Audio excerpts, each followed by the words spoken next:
was the fact that you guys wanted to surrender. You wanted to avoid further needless butchery and get your guys out of there if you could.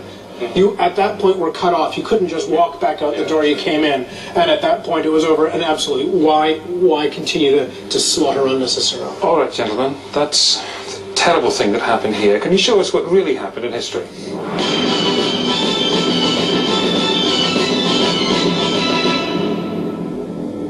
They arrive on the battlefield and they suddenly see a much bigger wagon lager than they expected. They're still Romans, they're better than the Goths, they've got more equipment, they're expecting to win.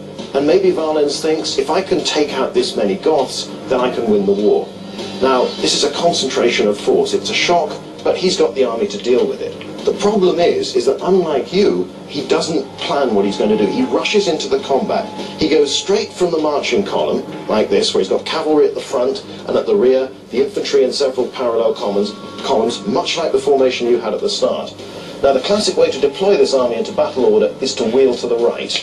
And then you end up with a line, instead of a column, facing that way. It's all neat, it's all great. But Valens doesn't wait. As soon as these troops are up there, they start going forward. And the army straggles into battle, not in a coordinated form, but in a rather nasty mess. These that should be a left flank protection, because they're so far away, they've really got to rush to get up here. So their horses are worn out, they're tired, they've been galloping. This is a nasty mess, and they start to attack the Gothic lager.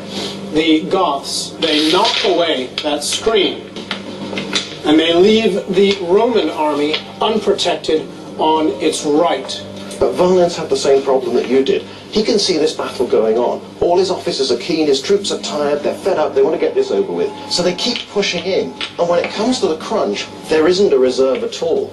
Valens actually sends one of his officers to fetch a regiment known as the Batavi, famous unit. And they're not there. They've got sucked in. Their commanders hadn't obeyed orders, they hadn't stayed back, they've lost the big picture, so it means there's absolutely nothing to stop this from being a massacre. And the Roman army simply collapses, and people run.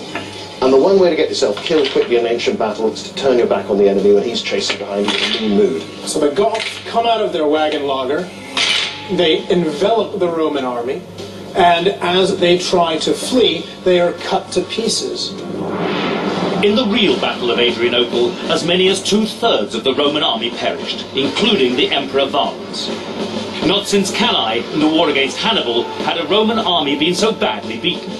Over the next 4 years, these two opponents continued to fight, until eventually they signed a treaty, and the Goths at last found a home within the Roman Empire.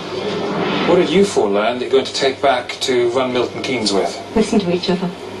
Trust each other. Communications. At least the people of Milton Keynes have benefited from the last hour. Thank you so much.